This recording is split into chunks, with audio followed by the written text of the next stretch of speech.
Legal, gente. Deixa eu começar aqui para a gente ganhar tempo. Para você que está aqui a primeira vez, estou num projeto chamado O Evangelho Praticado, para além do templo, para além do domingo, para além das liturgias, para além das doutrinas. Na perspectiva de que eu penso que quando Jesus veio até nós, ele não veio no sentido de fundar mais uma religião para competir com as grandes. Eu tenho falado sobre isso bem detidamente. Então, para mim, Jesus veio estabelecer um modus vivendi, um estilo de vida. O Evangelho é o estilo de vida do reino. E aí nós estamos falando sobre esse estilo, extraindo do capítulo 13 de Hebreus, que para mim é o maior tratado cristológico da Bíblia Sagrada. E nesses estudos, esse é o sétimo, nós estamos analisando quase que versículo por versículo o capítulo 13 de Hebreus, onde nós já aprendemos que quando a gente fala de evangélico praticado, primeiro a gente fala do que o versículo primeiro diz: permaneça o amor fraternal. Amor fraternal é a palavra grega Filadélfia, amor ao irmão. Então, viver o Evangelho é amar os irmãos. Falei sobre isso durante 1 hora. Versículo 2, não vos esqueçais da hospitalidade, porque por ela alguns, sem o saberem, hospedaram anjos. A palavra hospitalidade é a palavra filoxenia, amor ao estranho. Então, de um lado, eu amo o irmão, do outro lado, eu amo o estranho. Então a gente já sabe que, portanto, o amor no Evangelho não é um sentimento. O amor no Evangelho é uma atitude, é uma escolha, é uma opção. Eu não posso sentir pelo estranho o mesmo que eu sinto pelo irmão, mas eu posso dar ao estranho o mesmo que eu dou ao irmão. Eu posso servi-los igualmente. Falei sobre isso 1 hora inteira. Depois, nós fomos para o versículo 3. Lembrai-vos dos presos como se estivesses preso com ele. Ou seja, se o Evangelho te alcançou, você ama não só o irmão, você ama não só o estranho, mas você consegue se lembrar em amor até daqueles que te fizeram mal, dos presos. Lembrai-vos deles. Então, perceba que o amor é a estrutura sobre a qual o verdadeiro evangélico, ou seja, aquele que vive os princípios do evangelho, existe, não é? Aí fomos para o versículo 4, honrado seja entre todos o matrimônio, ou seja, o amor tem que se estender também até a sua família. E nós falamos das consequências do amor ao irmão, do amor ao estranho, de se lembrar dos presos, inclusive, e do matrimônio à luz do evangelho. Sobre o matrimônio eu fiquei 2 estudos, porque eu falei sobre família, o que está acontecendo com ela na pós-modernidade. Uma pós-modernidade que fracassou em todos os tipos de relacionamento, e é a pós-modernidade que muitos crentes estão ouvindo para avalizar, para sustentar os seus relacionamentos. É uma ignomínia. Então, nós ficamos por aí. E depois, nós fomos para o versículo 5, seja a vossa vida isenta de ganância. Nós falamos, ama ao irmão, ama ao estranho, ama inclusive quem te fez mal, ama a tua família, mas não ame o dinheiro. A tua vida seja isenta de ganância. Um amor, que é um sentimento humano, de origem divina, não deve ser dado a uma coisa que não pode devolver esse amor. Então, o amor ao dinheiro é a raiz de todos os males. Nós falamos sobre isso, dois estudos. Então vale a pena você ouvir desde o primeiro, tá bom? Bom, hoje eu vou para o versículo 7. Então vou desligar aqui um pouquinho nosso comentário, que é para você não se distrair e a gente aprender o que o Evangelho nos diz a respeito dos nossos guias, a respeito dos nossos líderes, daqueles que nos ensinam a palavra. O versículo 7 diz assim, você deve estar com a Bíblia aberta. Lembrai-vos dos vossos guias, os quais vos falaram a palavra de Deus, e, atentando para o êxito de sua carreira, imitai-lhes a fé. Vou levá-los também ao versículo 17, que fala sobre a mesma coisa. Obedecei a vossos guias, sendo-lhes submissos, porque velam por vossas almas, como quem há de prestar contas delas, para que o façam com alegria e não gemendo, porque isso não vos seria útil. Bom, nesses 2 versículos dá para a gente ficar um mês inteirinho, mas a gente não tem tempo. Vou tentar falar tudo hoje. Se não der, a gente volta na quinta-feira e fala sobre a mesma coisa. Então, quando o Evangelho nos alcança, a palavra nos ensina que o sentimento que nos move é o amor. O amor é o estilo de vida do cristão. Então eu tenho dito nessas lives, essa beligerância que a gente vê entre os crentes hoje. Os crentes estão se matando nas redes, se ofendendo nas redes, se humilhando nas redes, se desrespeitando na igreja, na rede, se xingando na rede. Não se iludam. Eu não confio na conversão de ninguém que tenha espírito beligerante desse jeito. O espírito beligerante só pode estar presente e manifesto em alguém cujo ego é grande demais nele. Como eu já falei, só o ego se ofende. Se o teu ego for pequeno em você, você passa ileso pelas críticas, pelas injustiças, pelas visões equivocadas a teu respeito. Mas por que está todo mundo brigando? Porque o ego não o deixa ficar quieto. Você não aguenta não responder, você não aguenta não dar na mesma moeda, você não aguenta dar uma face, você não aguenta dar outra face. Você tem que responder. Esse espírito beligerante, para mim, é o espírito que habita alguém que não negou-se a si mesmo. Por isso que Jesus diz, se alguém quer vir após mim, negue-se a si mesmo. Se não se negar, o ego vai ser gigante. E o ego não leva desaforo para casa. O ego não dá segunda face. O ego não perdoa. O ego não caminha segunda milha. O ego não dá a túnica, o casaco. O ego só pensa em justiça própria, fala de um amor que busca seus próprios interesses. O ego é o diabo do crente não convertido. Ok? Então, como eu falei no início dos nossos estudos, eu acredito que existem 2 tipos de evangélicos. O evangélico que é evangélico só porque é membro de uma igreja evangélica, e o evangélico que é evangélico porque vive os princípios do evangelho.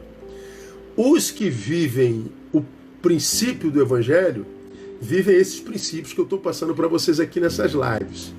Os que só são membros de uma igreja evangélica, eles não conseguem esse negócio de amar ao irmão, amar ao estranho, amar ao preso, dar prioridade à família, nada. Isso tudo é balela, é conversa fiada. Esse evangélico, ele só tem a sua fé estruturada em cima dos ritos, em cima das reuniões, que são domingueiras, dominicais, em cima da indumentária e do discurso e da moralidade.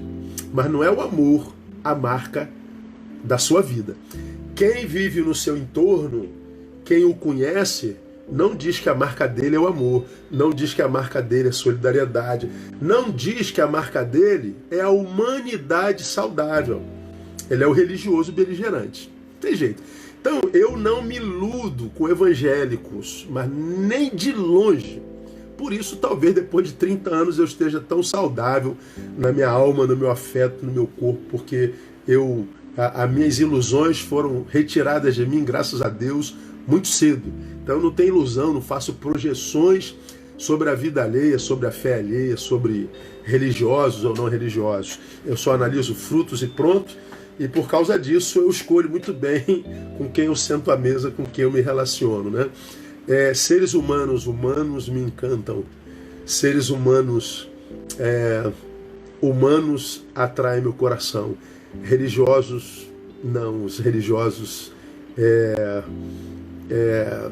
é o tipo de gente para quem eu construo muros, geralmente, né? Então, quando a gente fala lembrai-vos dos vossos guias, nós estamos falando também de uma prática evangelical. o texto está dizendo, se você foi alcançado pelo Evangelho, lembrai-vos dos vossos guias. E eu vou dizer a você, gente, se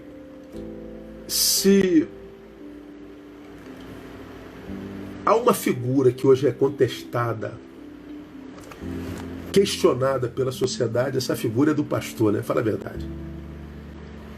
É impressionante como o título pastoral, tão desejado por quase todo mundo numa igreja evangélica, é em grande parte muito rejeitada e questionada pela sociedade contemporânea. Quando você fala que é pastor, os olhos das pessoas mudam.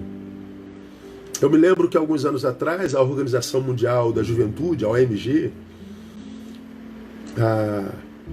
fez uma pesquisa de acreditação no Brasil, estendeu até a América Latina, se eu não me engano,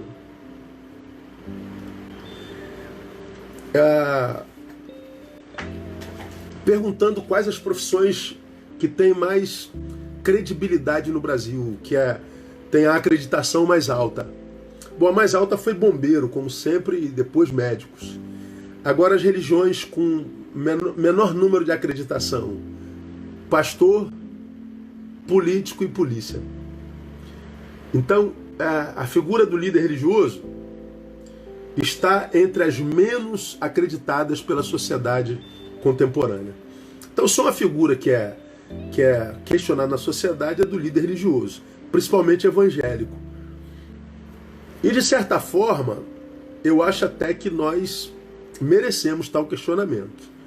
Porque nós vemos muita incoerência entre os religiosos, principalmente os evangélicos, principalmente da ramificação mais neopentecostal. Não estou aqui estabelecendo crítica, eu estou analisando teologias e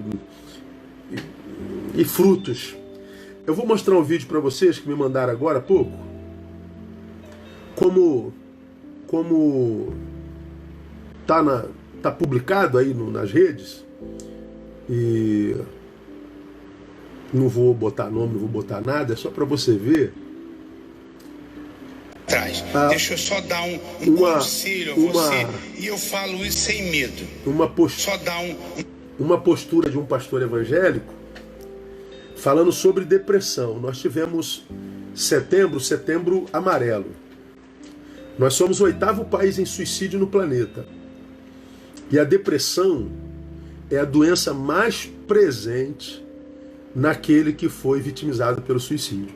Nenhuma enfermidade está tão presente repetidamente na vida de alguém que suicidou-se ou tentou o suicídio como a depressão.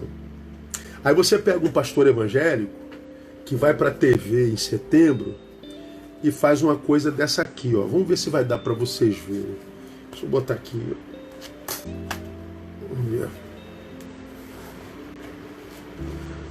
Vamos ver se vai dar.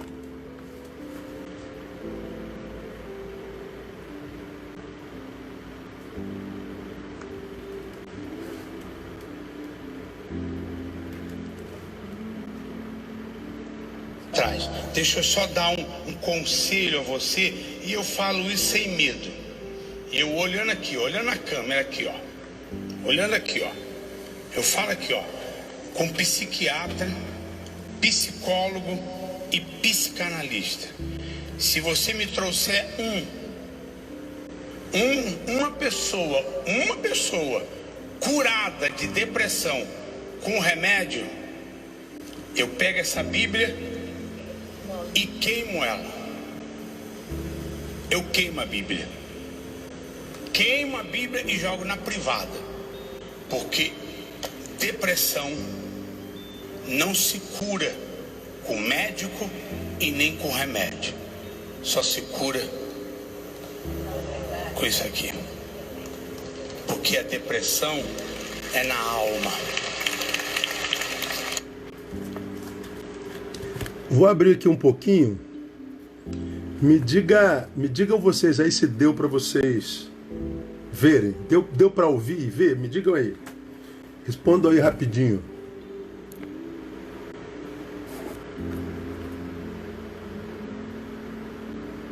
Deu para ver?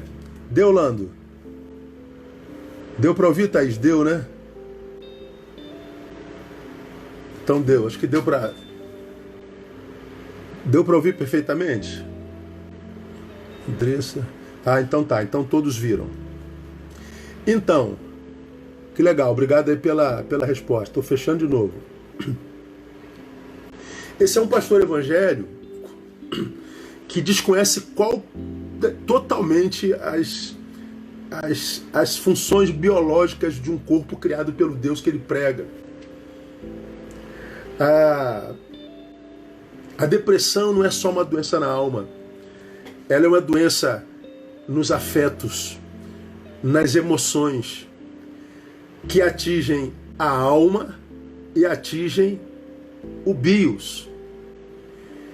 É claro que remédios curam também depressão. A vida espiritual, a oração, a meditação pode curar? Pode. Eu acredito que o Deus que curou no passado pode curar qualquer tipo de doença hoje. Mas o mesmo Deus que cura qualquer tipo de doença disse em Daniel que a ciência se multiplicaria. E por que a ciência se multiplicaria? Para o nosso bem-estar. Então eu acredito que quando um ser humano é curado pelo remédio e é operado por um médico, quem curou foi Deus. Porque quem deu sabedoria ao homem para criar o remédio e para operar uma pessoa foi também Deus.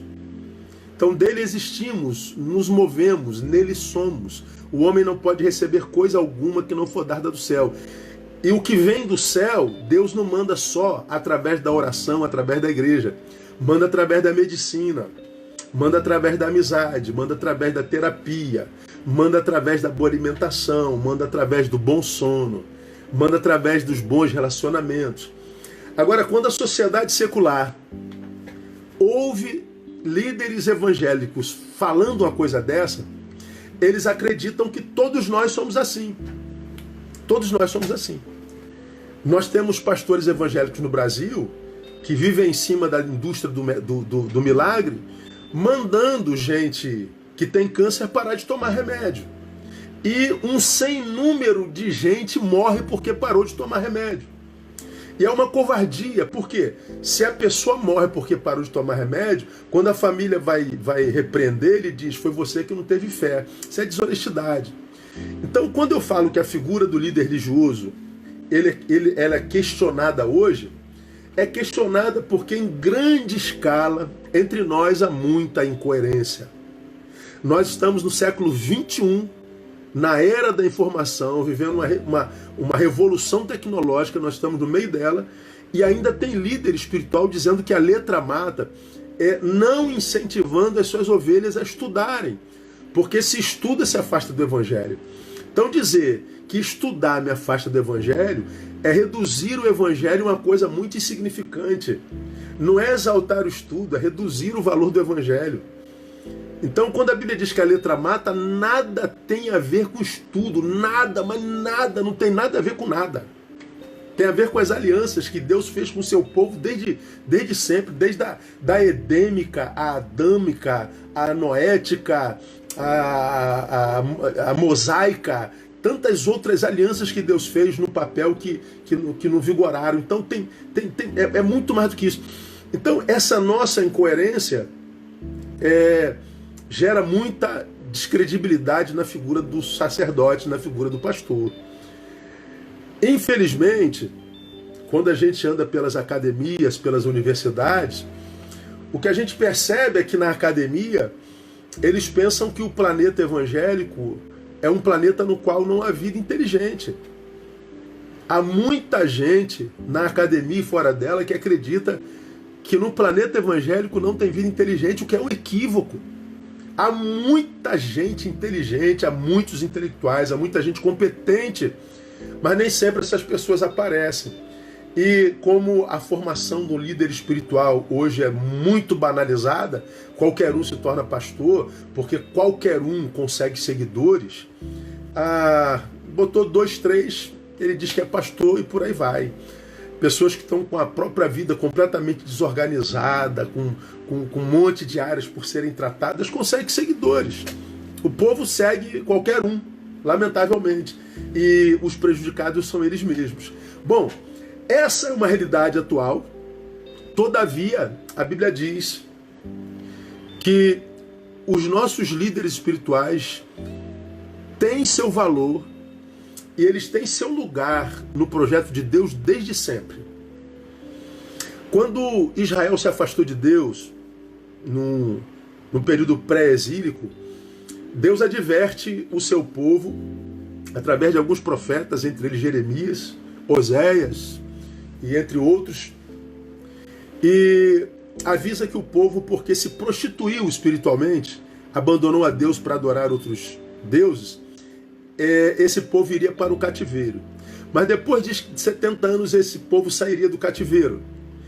E diz que depois que Deus tirasse esse povo do cativeiro, lhes abençoaria como? E vos darei pastores, Jeremias 3,15, que vos apacentem com ciência e com inteligência. E vos darei pastores que vos apacentem com ciência e com inteligência. Então, no projeto de Deus, sempre houve e haverá a figura do líder espiritual. Porque ele compara o seu povo ao corpo de Cristo. E o corpo tem cérebro, tem orelha, tem olhos, tem nariz, tem boca. E cada membro tem sua função no corpo. O pastor como se ele fosse a boca, ou como se ele fosse o cérebro. Ele tem o seu lugar de destaque, ele tem o dom do ensino. E ele é um presente de Deus à igreja quando ele é de Deus mesmo. Eu não estou dizendo que todo pastor é de Deus. Eu estou dizendo que quando o pastor é de Deus mesmo, ele é um presente de Deus à igreja. A Bíblia diz que ele precisa ser tratado com honra e lembrado. Não só a qualidade dos pastores hoje é das melhores, mas a qualidade dos crentes, no sentido geral, dos membros. Há muita gente na igreja que não passou pela conversão, entrou à igreja por adesão. Conversão não. Eles não morreram e nasceram de novo. Eles aderiram por simpatia, ou aderiram porque viram sinais, prodígios. A Bíblia diz que a fé vem pelo ouvir, não pelo ver. A grande maioria dos ditos crentes contemporâneos estão na igreja por causa de milagres vistos, cantados e decantados. A fé entrou pelos olhos, não pela palavra. Nessas igrejas a palavra tem muito pouco tempo. Se não entrou pelo que se ouviu, o que entrou pelos olhos não consegue mudar caráter. Não adianta. Isso é bíblico, tá, gente? Jesus, depois de alguns anos de ministério, já no segundo ano, reúne os discípulos e pergunta assim: vocês que estão aí no meio do povo, o que o povo anda dizendo a meu respeito? O que vocês estão pescando aí no dia a dia? Aí um responde: eu ouvi dizer que o povo está achando que o Senhor é Elias. E eu ouvi dizer que tu és Jeremias. E eu ouvi dizer que tu é um outro profeta. Ou seja, na cabeça do povo, Jesus era a reencarnação de um profeta do Velho Testamento. Ou seja, Jesus ressuscitou morto, Jesus andou sobre as águas, Jesus acalmou a tempestade, Jesus acalmou o vento, Jesus deu vista a cegos, Jesus pôs de pé coxos e mancos, Jesus fez milagres nunca antes vistos na história dos homens, mas os milagres não foram capazes de revelar ao povo quem era Jesus. Milagres não revelam Jesus. Aí Jesus particulariza o diálogo. E vocês que estão comigo todo dia? O que vocês acham que eu sou? Aí Pedro diz: tu és o Cristo, Filho de Deus. Ah, que bom que você entendeu, Pedro. E sabe por que você entendeu, Pedro? Porque foi uma revelação do Pai. Então, a revelação do Pai para nós hoje é a palavra. A fé vem pela revelação do Pai, a fé vem pela palavra. Só que grande parte dos crentes no Brasil hoje não vieram por causa da palavra. Vieram por causa da campanha, vieram por causa do milagre, vieram em busca de cura, vieram em busca de prosperidade, vieram em busca de qualquer coisa. Mas grande parte desses crentes não abrem a Bíblia nem um dia na semana. São ignorantes bíblicos. Então, a culpa disso, em grande parte, é nossa. Porque a gente não prega uma palavra com sabedoria e inteligência que faça o povo se apaixonar pela palavra, que faça o povo ver a palavra e dizer: caramba, que coisa tremenda, que coisa maravilhosa. O crente contemporâneo, ele gosta dos ajuntamentos, ele gosta da cantoria, nada contra cantar não. A gente gosta dos movimentos, a gente gosta de chorar, a gente gosta de arrepiar, a gente gosta da balada gospel. Mas a palavra não é prioridade. Por isso, acredito, os líderes não são tão valorizados como deveriam, porque os crentes não são bem formados. Então eles não conseguem ver a importância do sacerdote, a importância do pastor, a importância do líder. Essa é uma realidade triste, mas verdadeira. Agora, para a gente caminhar na nossa fala, quero mostrar o valor dos nossos guias, dos nossos líderes, dos nossos mestres e pastores, atentando para alguns verbos desses versículos. Veja lá: lembrai-vos dos vossos guias. O primeiro verbo, lembrar. Lembrai-vos dos vossos guias. O que isso quer dizer? Algumas coisas. Primeiro, lembrar pressupõe aprendizado. Por que eu acho que pressupõe aprendizado? Porque eu só posso lembrar daquilo que já é verdade existente em mim. Eu não posso lembrar de algo que não há em mim. Eu só posso lembrar de algo que já existe em mim, mesmo que no momento esteja longe da minha memória consciente, mas está aqui. Então o texto está dizendo: olha, lembrai-vos. Ou seja, lembrar dos vossos guias, os quais vos falaram a palavra de Deus. Primeiro, o texto diz que o guia é o que ensina a palavra de Deus. Não é o que faz milagre, não é o que visita, não é o que passa a mão na cabeça, não é o que cura, é o que ensina a palavra. Tudo mais vem a reboque. Mas, sobretudo, o guia espiritual é aquele que te ensina a palavra. Então, quando o texto diz lembrai dos vossos guias, lembrai-vos não só da pessoa, mas do que essa pessoa te ensinou. Então, lembrar pressupõe aprendizado, mesmo que no momento não esteja na nossa memória consciente. Mas está lá. Por exemplo, olha, quem é de Betânia já ouviu isso algumas vezes. Tem coisas que a gente aprendeu há 30 anos atrás e nunca mais acessamos, mas se startar, a gente lembra. Vou abrir o comentário aqui para vocês comentarem para mim. Se eu cantar essa música aqui, ó. O tempo passa, o tempo voa, e a poupança Bamerindos continua numa boa. É a poupança Bamerindos. Quem se lembra dessa música aí? Dá um tchauzinho aí. Gente, para de pedir para entrar, não tem como entrar. Essa música, o tempo passa, o tempo voa, a poupança Bamerindos continua numa boa. Se você tem menos de 30 anos, você não conhece essa música. Mas se você tem mais de 30 anos, você lembra dessa música. Porque nós ouvimos tanto essa música que ela está dentro de nós até hoje. O tempo passa, você canta aí, ó. O tempo voa, e a poupança Bamerindos continua numa boa. Pois é, a poupança Bamerindos não existe há mais de 30 anos. Mas isso está dentro de nós como saber. Só que a gente não lembrava mais que a gente sabia disso. Eu posso dar outro exemplo, vou dar um exemplo mais para cá, mas que já tem quase 20 anos. Para você que tem de 25 para cá, você vai lembrar que é do McDonald's. 2 hambúrgueres, alface, queijo, molho especial, cebola, pix com pão com gergelim. É Big Mac. Essa música tem mais de 15 anos. A gente não canta há 15 anos, mas a nossa memória lembra na hora. Quando a Bíblia diz, lembrai-vos dos vossos líderes, estou desligando de novo para você não se distrair, ele está dizendo, lembrai-vos do que ele vos ensinou. Então, lembrar é rever o que já está dentro.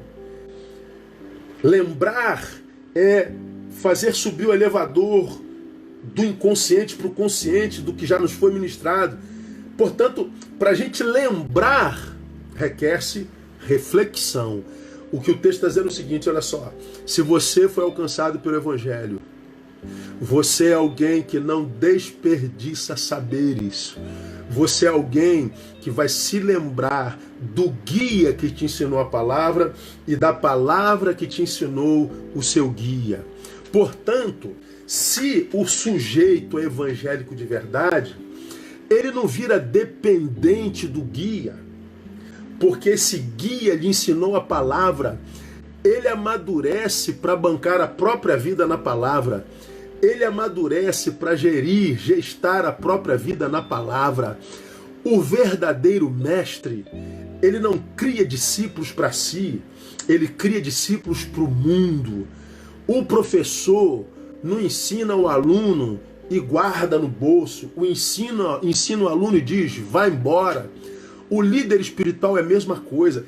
Eu questiono demais qualquer líder espiritual que fica regulando a vida de suas ovelhas. Por que você não veio no culto nessa sexta-feira? Onde é que você estava no domingo? Se faltou, por que não me falou? Por que você começou a namorar fulano e não falou comigo? Esse controle sobre a vida alheia nada tem a ver com o Evangelho. No Evangelho, nós somos ensinados na palavra a amadurecermos para gerirmos a nossa própria vida. Então, quando o texto diz assim, lembrai-vos dos vossos guias, ele está dizendo, viva o Evangelho com bastante reflexão, que o Evangelho que você vive não seja só domingueiro, templocêntrico, eventual, ou seja, marcados por evento, mas que o seu Evangelho seja um Evangelho que traga à memória a palavra que te foi ensinada, que te faça refletir sobre o que te foi ensinado, que o Evangelho que o teu líder espiritual ministra sobre você possa confrontar o teu caráter, as tuas ideias, o teu dia a dia. Porque se a palavra não te confronta, então não é a palavra de Deus, irmão. Não tem como ser assim. Então, nessa perspectiva, lembrar é o quê? É sinônimo de considerar seriamente o que se escuta. É considerar seriamente o que se ouve. Aí aqui vai de novo uma palavra dura. Eu questiono demais a fé daqueles irmãos que vão para a igreja e ficam do lado de fora o culto todo.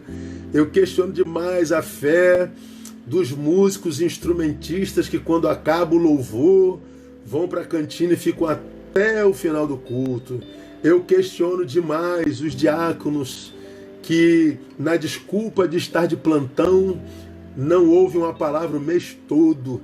Eu questiono demais qualquer cristão que não tem paixão pela palavra. Embora entenda que muitos não têm paixão pela palavra, porque é a palavra que ouve. Entendeu? É farinha com açúcar. Mas tem muita gente que tem palavra boa e que não liga para a palavra porque, na verdade, não nasceu de novo. Não é? Essa consideração do que se ouve só pode ser demonstrada como? Pondo em prática o que ouviu. Qual é a melhor maneira da gente mostrar para um professor que a gente acatou a matéria ministrada? Quando a gente faz a prova e é aprovado. O que dá alegria para um pastor? É quando a gente vê que o aluno, a gente vê que o discípulo está praticando a palavra ensinada, está perpassando a palavra ensinada, está mastigando a palavra ensinada. Essa é uma marca do verdadeiro evangélico. O evangelho na prática é a fome pela palavra, é a consideração pela palavra, é ouvir a palavra e praticar a palavra. Então isso é fundamental para o verdadeiro evangélico e para quem quer crescer em Deus. Não tem como. Aí você vê nessa geração imediatista Gente pulando de galho em galho, de igreja em igreja, atrás de profeta e profeta, de mulher da oração, mulher da oração, do apóstolo, do ungido, querendo saber a vontade de Deus para a vida. Pastor, eu estou querendo saber qual é a vontade de Deus para a minha vida. Leia a palavra. Ah, Deus não fala comigo. Fala todo dia se você abrir a palavra. Só que abrir a palavra requer o quê? Reflexão, tempo, requer disciplina, requer renúncia, requer um monte de coisas. Mas a gente não tem tempo para essa palavra, porque a gente está ocupado com coisas mais importantes para nós. E aí a vida dos crentes está como estão. Não tem como. Então, a consideração pelo que se ouve é praticando o que se ouve. Quando você lê Tiago 1, 22 e 23, tem uma palavra importante que fala sobre isso. E sede cumpridores da palavra e não somente ouvintes, enganando-vos a vós mesmos. Olha que coisa interessante. Quando eu vou para a igreja todo domingo, ouço a palavra de, poxa, que palavra fera do pastor Neil, que palavra abençoada do pastor João, da pastora Cláudia, sei lá, que palavra tremenda. Ok, você ouviu? Ok. Praticou? Não, então você está se enganando a si mesmo. Porque a palavra, ela não é palavra, irmão, quando a gente lê o livro, não. Ela é palavra quando eu leio e pratico. A palavra é o que eu pratico, não o que eu leio. Isso aqui é logos. Mas a gente é como Jesus. O verbo precisa se fazer carne na gente também. Então é quando ama o teu irmão. Acabei de ler a palavra, permaneça o amor fraternal. Aí eu vou lá e xingo quem discordou de mim. Lembrai-vos dos vossos guias. Eu vou lá e xingo o pastor de quem eu discordei. Pelo amor de Deus, isso é uma hipocrisia, um auto-engano terrível. Mas o pastor falou besteira, falou heresia. O pastor, ok, tu discorda do pastor? O pastor não tem só heresia na vida não, ele tem 200 anos de ministério. Você discordou dessa ideia, talvez porque o que ele falou, que você chama de heresia, tocou no teu podre, tocou na tua doença. Então falta um pouquinho de honestidade espiritual entre nós. Você entende? Então, primeira consideração sobre lembrar. Lembrar tem a ver com aprendizado. Segundo, e é óbvio, lembrar tem a ver com não esquecer. Óbvio, isso é óbvio. Pô, pastor, isso é óbvio para burro. Tá, desculpa pela minha obviedade. Mas lembrar significa dizer não esquecer. E o que é não esquecer? Não esquecer é ser grato. Só isso. É aquela pessoa que chega perto de você e diz assim, cara, eu não esqueço o que você fez por mim. E por que não esquecer é ser grato? O texto diz, lembrar dos vossos guias, os quais vos falaram a palavra de Deus. Vos falaram a palavra de Deus. Por onde vem a fé mesmo, irmão? Por ouvir a palavra de Deus. Bom, o pastor, em maior escala, é o instrumento da fé, da vida da maioria dos crentes no Brasil e no mundo. 95% dos crentes no mundo se converteram porque ouviram a palavra através de um pastor. Então, nós pastores temos uma grande responsabilidade na fé que muita gente possui no peito em Deus. Se nós somos salvos pela fé, e a fé vem pela palavra que nos foi ministrada, a fé que salva, em grande e larga escala, chega ao coração do ouvinte através de um pastor. Portanto, muitos de vocês, muitos de nós, somos salvos porque um pastor foi usado por Deus para nos ensinar a palavra. Eu devo muito ao pastor que me ensinou a palavra, pastor Celso Gonçalves de Oliveira, já falecido com o Senhor, um homem sábio, um homem inteligente, um homem estudado, um homem dado à pesquisa, que me incentivou a estudar e pregar da melhor maneira possível, que me dizia para eu não ser qualquer um, para eu alcançar não só as emoções do ser humano, mas o seu cérebro. E foi um grande incentivador e eu sou grato a Deus por ele. Concordei com tudo que ele fez na vida? Não. Discordei com ele em algumas vezes? Discordei. E daí? Eu não devo me esquecer de que é por causa dele que eu tenho fé, é por causa dele, depois de Jesus, que eu sou salvo. Isso deveria gerar muito mais gratidão pela vida dos nossos líderes do que qualquer outro sentimento.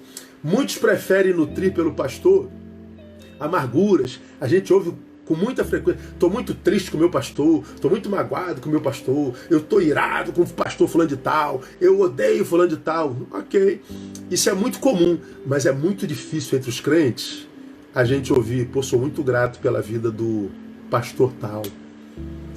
Mas, irmão, se tem um povo ingrato, esse povo é o cristão.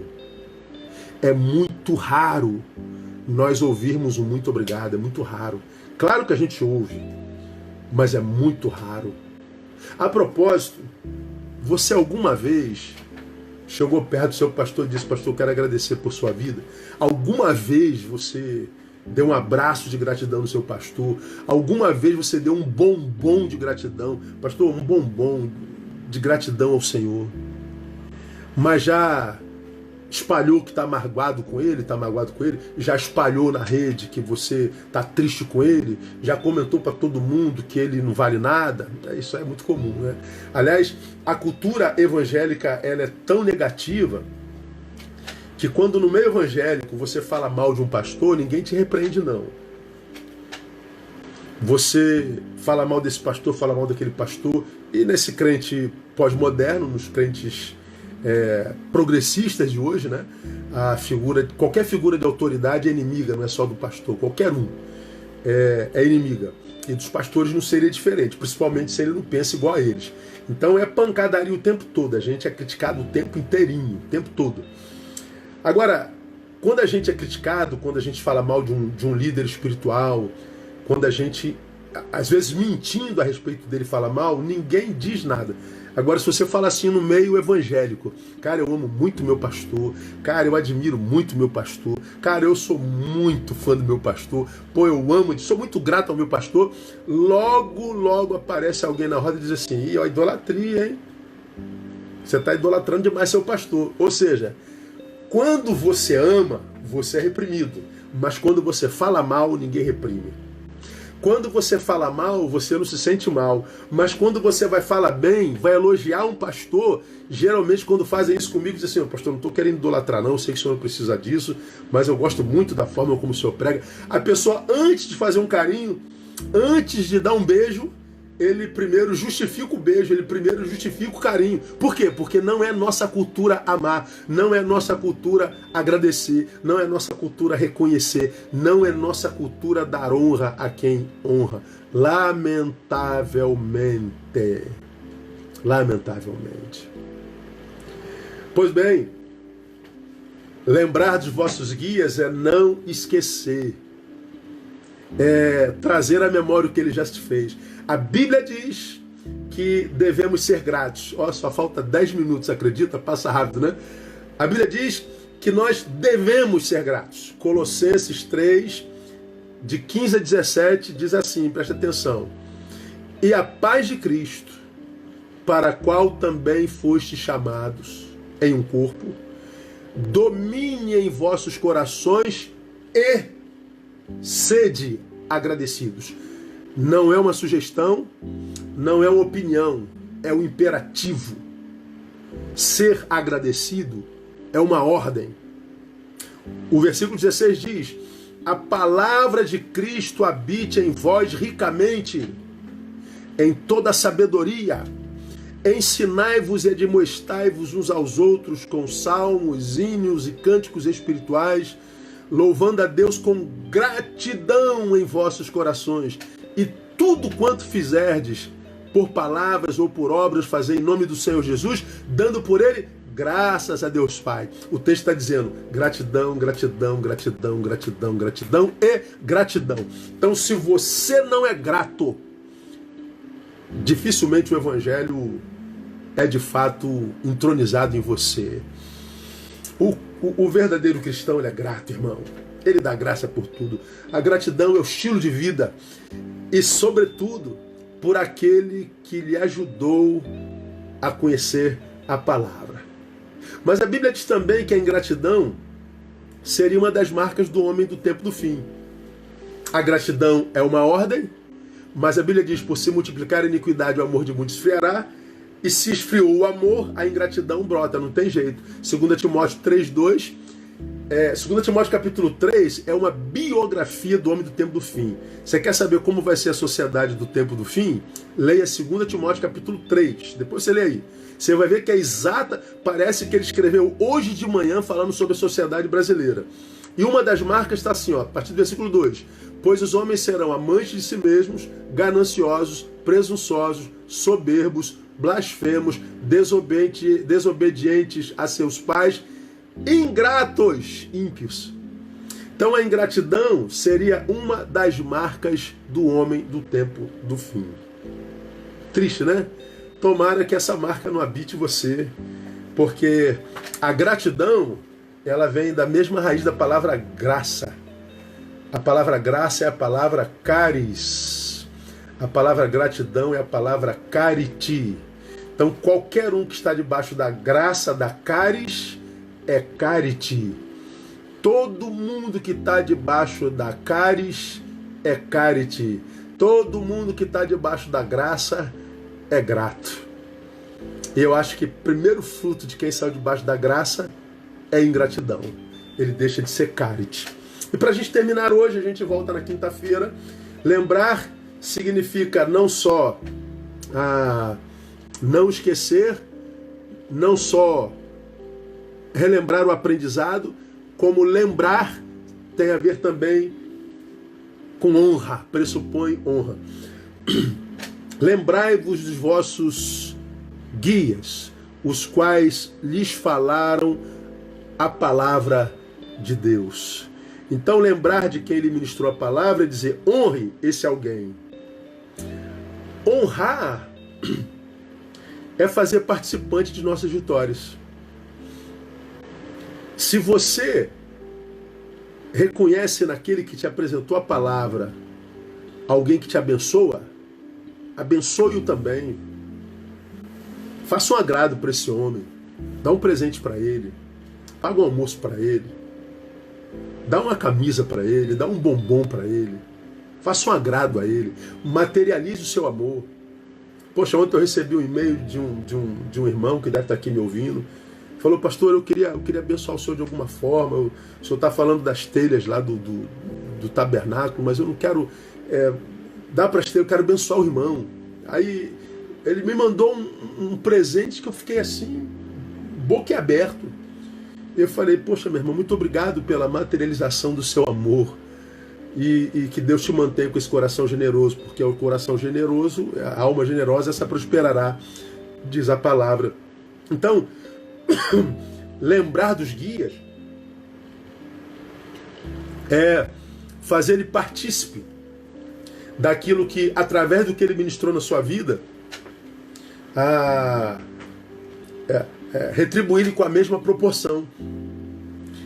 Por essa camisa aqui, ó, foi a menina que me deu, a Nath, é da Adam, né? Eles abriram agora essa marca e me deram, adorei a camisa, tal, veio o tamanho exato, presente. Isso aqui a gente pode comprar, qualquer um pode comprar. O valor não está na coisa, mas na lembrança. Pastor, viajei e lembrei do senhor, trouxe uma isso aqui é da minha mulher, uma lixa de unha. Cara, a lixa de unha custa centavos, mas ele lembrou de você. Você mandou um zap de carinho, você fez um cafuné, você lembrou. Isso anima, isso abençoa. O que você já fez pelos líderes em gratidão ao muito que já lhes ministraram da parte de Deus? É disso que o texto está falando. Agora, até isso hoje é difícil no meio evangélico. Porque quando a gente fala de abençoar pastor, pessoas já pensam, vem o golpe, não tem nada de golpe não. É só gratidão mesmo. Quando a gente é grato, a gente presenteia com alegria, a gente abençoa com alegria, a gente compartilha com alegria, a gente se doa. E eu louvo tanto a Deus, por exemplo, pela minha igreja. A nossa igreja está fechada há 7 meses, ainda não abri. E nem vou abrir esse mês e o próximo mês, porque agora nós começamos uma obra trocando telhado. Cara, mas a nossa igreja nunca esteve tão unida. Uma multidão de gente junta, porque nossos trabalhos missionários, sociais, infantis, tudo funcionando, a igreja chegando junto, a igreja participando, a igreja se doando. Eu não preciso estar vendo, não preciso estar coordenando. É o número de voluntários que a gente não tem como botar todo mundo para trabalhar. Essa doação me anima demais, essa doação me alegra. Esse desejo de compartilhar, de se doar, de doar o seu talento, o seu tempo, isso é saúde. Isso é tornar prático o que o pastor tem ensinado. Por que essa igreja funciona como funciona? Porque o pastor prega o que prega. Então, sejam gratos. Eu vou terminar aqui. Na semana que vem, na quinta-feira, eu volto com esse mesmo tema. A gente vai se aprofundar um pouquinho mais. E vamos chegar lá, no 17, que diz: obedecei aos vossos guias, sendo submissos, porque velam pelas vossas almas como quem há de prestar contas a elas. E diz assim, para que o façam, ou seja, velar por suas almas, lhe ensinar a palavra que salva, a palavra que gera fé, que vence o mundo, para que façam isso com alegria, não gemendo. Ou seja, que o pastor faça isso com alegria, sem tristeza, sem achar pesado, não gemendo. Por quê? Porque isso não vos seria útil. Ou seja, quem é pastoreado por um pastor que está gemendo, quem é ensinado por um pastor que está triste, quem é ministrado por um pastor que está se sentindo cansado, vai adoecer como ele. Isso não é útil para vocês. Útil para vocês é ter um pastor que faz isso com alegria, que ensina com alegria, que prega com alegria, que administra com alegria, que exorta com alegria, cuja alegria contagia, entende? Então, quem ganha com isso são as ovelhas, é a própria igreja. Então, cuidado sobre isso. Cuidado com quem tem ministrado sobre a tua alma.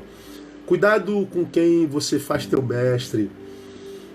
Cuidado com o espírito com o qual ele faz isso. E, sobretudo, cuidado com a forma como você o trata. Porque no Evangelho nós somos ensinados a honrar a estes guias que nos ensinam a palavra. Diz que nós devemos lembrar deles, imitar-lhes a fé, obedecer. Vamos falar sobre isso mais adiante, porque isso seria proveitoso para nós. Então, que Deus abençoe vocês com essa palavra, que essa palavra possa ajudar a você a ter uma relação muito saudável com o seu guia, com o seu pastor, que essa palavra te ajude a amar mais o seu pastor, para que assim você seja ainda mais abençoado no nome de Jesus. Nós pastores não somos perfeitos, não. Temos muitos defeitos. E a vida do pastor não é tão simples como a maioria de vocês pensa. Você que nunca foi pastor, você só imagina o que é a vida do pastor, mas não sabe o que é. Vocês não sabem quantas más notícias a gente ouve por dia, quantas projeções são lançadas sobre nós, quantas angústias, quantas respostas precisamos dar, como que há tanta transferência. Gente que tem problema com o marido, problema com a esposa, problema com o irmão, transfere tudo pra gente. Quantos egos a gente tem que administrar, além dos nossos próprios problemas, fraquezas, necessidades e carências. A gente precisa, no desenvolvimento da missão, receber algo em troca daqueles que são a nossa missão, que são os discípulos, são as ovelhas, são a igreja. Então, quando pastor e ovelha têm essa relação saudável, pastor e ovelha são abençoados, o reino de Deus é sinalizado, pessoas se convertem e a recompensa vem do alto. Então, que Deus dê a graça de eu, como pastor, ter uma excelente relação, continuar a ter uma excelente relação com vocês, que são minhas ovelhas, e vocês que não são do meu rebanho, possam desenvolver uma boa relação com seus pastores, porque isso é ser evangélico também. No evangelho de Jesus, ovelha tem pastor. Ela não é só a própria pastora, não. No Evangelho de Jesus, a ovelha anda no rebanho. A ovelha é pastoreada. Que Deus te dê a graça de ser muito bem pastoreada, para que você se torne uma muito boa ovelha, como aquelas registradas em Hebreus 11, a respeito das quais ele diz: das quais eu não tenho vergonha de ser chamado seu Deus. Porque há ovelhas das quais Deus tem vergonha e há ovelhas das quais Deus tem orgulho. Que tipo de ovelha é você? As ovelhas que dão orgulho a Deus são a que ama o próximo, ama o estranho. Lembra até dos que fazem mal, dos encarcerados, que amam a família, que não amam o dinheiro e que honram seus líderes. Deus abençoe vocês. Até quinta-feira, permitindo o Senhor. Que essa semana seja uma semana de muito boas notícias, tá bom? Se abençoou você, compartilha. Esse estudo, terminando aqui, vai para o meu canal do YouTube. Beijo, até a próxima.